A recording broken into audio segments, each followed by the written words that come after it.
Hello and welcome to Nitro Talk.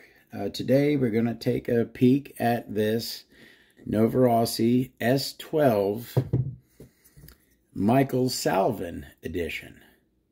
Before we do that, if you're into nitro engines, nitro vehicles, anything that relates to the nitro side of the RC hobby, please like and subscribe. It would help me out. And this is the place to be. We're going to be looking at so many nitro items here on this channel. Stay tuned. All right, let's go ahead and get into this thing. Now, like I said, this is the Michael Salven edition. So real quick, first, who is Michael Salven? Michael Salven is a professional on-road racer, very successful on-road racer. Mostly races 8th scale, I thought. This is certainly a 10th scale engine. But very successful, has had his own line of engines from multiple manufacturers for many years. And that is his signature logo there, Michael Salven logo. All right, let's go ahead and take a look at this thing. Now, one of the first things I noticed about, now this is the carburetor. It is a slide carb. You could get this with slide or rotary carburetor. First thing I noticed about this, seems to have a pretty long throat on it. Does that look long to you, that throat? It kind of looks long to me. This is a 3-needle carburetor. Plastic banjo fitting. And appears to be about a 5.5 millimeter opening, and not a removable venturi. And looks like the boot is even lined up. Look at that. Yeah, that's our Novarossi small block 3-needle carburetor there. Built-in O-ring on the throat like that. Let's look at that crankcase now. This is the S12. There's also the M12, the C12, the K12, which I believe is the HPI branded Novarossi. But tons of 12 engines Novarossi made, all different kinds of them. That they all look very similar. This is their heads look, most of them look a lot like that. Crankcases all look very similar, but a wide array of ones that are really basic to ones that are highly modified. There's a whole wide array there. I was actually expecting a little bit more modification on this one, being the Michael Salven edition. I'm almost thinking maybe this isn't the correct head for this engine. This one is kind of plain, as you'll see. We'll get into it. Has your brass bolt style pinch bolt on this one. Looks like a regular steel bearing. Black bearing in the front, just number coded. Rear exhaust. That's just, we already took a peek at that head, but your classic Novarossi design. These shine cuts could use a little shining up, look a little dull, and it does sit down a little bit onto the head button. Speaking of the head button, it is a non-turbo. Another thing I was expecting from the Michael Salven edition would be a turbo head, but it is not. It's a standard head. It is a Novarossi plug, as you can tell by those dots right there on the top. And it is not very well Todd turboed at all. That glow plug is sticking up into the combustion chamber. You know what? I said I was going to do another Todd turbo on video for those who don't want to go look at my Todd turbo video. So let's do one real quick. Like I said, this glow plug is sitting up into the combustion chamber and needs to come down. That either means a thicker copper washer or 2 copper washers if you have to. Using 2 copper washers is no problem. I've done it tons of times. All right, so let's go ahead and let's see if I can get that out of there without having to stick it in the engine. Oh, okay, I did get it. All right, so that's our glow plug out of there. Now, what I say, I needed a thicker one, so I go to my trusty glow plug caddy here. Plenty of washers in there. And let me see, let's try a couple thins real quick first to see how that looks. Throw that in there, and let's see. Now that's now sticking down into the combustion chamber. That's not good either. So that's not right. Let me see. Oop. Let me look for a nice thick one in here. Now these do vary slightly in size. You can always sand one down on a sanding sponge if you need. Or, you know, if you need to go thicker, normally if you don't have a thick enough one, you have to find two thin ones and put them together. All right, let's see. Okay, there we go. All right. That right there is a Todd Turbo. That glow plug is sitting perfectly flush at the bottom of that combustion chamber.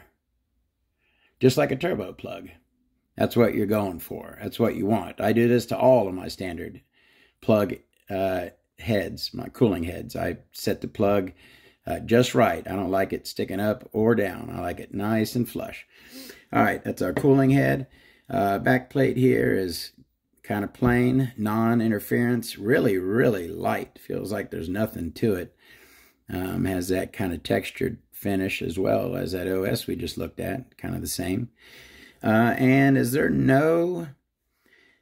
is no washer, O-ring on this thing. Now, if you look at this head, you see, or this crankcase, you see this section right there. You have the flat section, and then this kind of angled section right there. That's where your O-ring is supposed to sit. So this is missing. They're supposed to have an O-ring on this back plate. So I'll have to put one on there. All right, we looked at the head. All right, yeah, now like I was saying, this thing's kind of plain, and, you know, the, exhibit number 1 right there, or 2. No fang. Doesn't look to be opened up at all. Full round. No leading edge or trailing edge work. Just a pretty plain crank.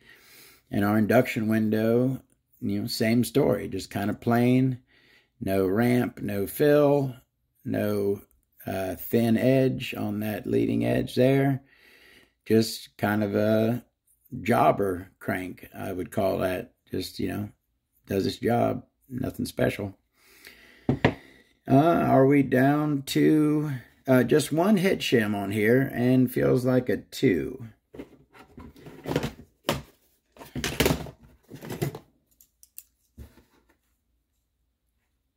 It's a 2. All right, there is our piston. Just one oil groove. Seems like a pretty deep piston for a 12. Decent shape. Doesn't appear to be highly worn or anything. Our connecting rod is fairly knife-edged. Pretty thin edge on the con rod there. Not super meaty at the bottom. And it's got those little, a couple of little lines there on that side. All right. And like I was saying, you know, exhibit 3 on our plainness. Got a nice looking, I'll tell you what, our intake port there looks really good. Got a really nice fang. Is that fanged on the sides? Are those little fangies on the sides? And or is that just the shadow making it look dark? I don't know. It looks good, though. Our intake port there looks really good. Got a nice ramp coming up into it. Our bottom of the sleeve is rounded nicely. But then you come to the side on our Schneerly ports there, and they're about as plain as you can get. No fang, no ramp. Just kind of, you know, the side ports there, just kind of plain on this one. And exhaust port also just looks kind of regular. Not a whole lot going on with it. Flat top. You know, good looking work, of course. I don't see any. Got the indexing pin right there, but then you got a cutout on that side. That's odd. Yeah, that's our S12 sleeve, kind of plain, but these engines do run great. It is a great running, very fast engine. Did we get everything out of the way? Look at that, 10-minute video, and we're done already. It almost seems too short, right? Y'all don't want to go anywhere yet, do you? I was thinking about, so that is our Novarossi S12 Michael Salven edition Nitro engine. That's our head shim. Got the little dent from that cutout on the sleeve. That's what that's from. That little dent there, that's from that little cutout. Our Name That Thing game. I know that I said we're going to start doing it, and I've kind of missed a couple times. But I have a new version of it that I had tried to do a little bit in the beginning. But, back then didn't get a whole lot of interaction anyways. So, maybe now we'll try to start that back up again. But, all right, anyone who's still hanging out, let me show you this thing. Who knows what that is already? That is the Duratrax piston locking tool. Crankshaft locking tool? Crankshaft locking tool. And how it is used, you will put your, let's say you've got your engine together. All right, let's say, here you go. Let's say you say you had a stuck sleeve, okay, and you put a clutch nut on your crank so that you put a clutch nut on your crank so that you could use that to get your sleeve out, right? So now you've got your sleeve out and you still have that clutch nut. What the heck is going on? Oh, it's not in all the way, duh. So you got your piston out now, but you still have that clutch nut on your crank. How do you get it off?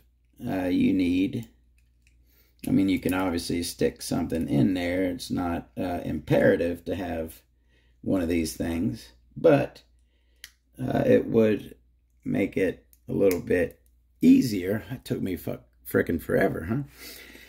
All right, so this is the stage. It's still not in all the way.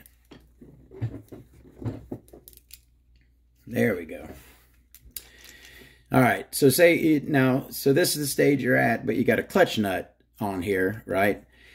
And if you spin around, the end is just going to spin. So you got to lock the crankshaft somehow. Well, that's where this tool comes in. You see how you got your rod sticking straight up and down there. This thing just goes in and sits on either side of that rod. And now you can take your clutch nut off because your piston is locked. Your crank is locked. So now you can take that clutch nut off and go on about your business. So anyways, that's the Duratrax crankshaft locking tool, small block, big block. There we go, at least 14 minutes. That's more closer to a Todd style video. Thank you very much for stopping by, checking out the engine. Many, many, many more to come. We will see you there. Have a great day.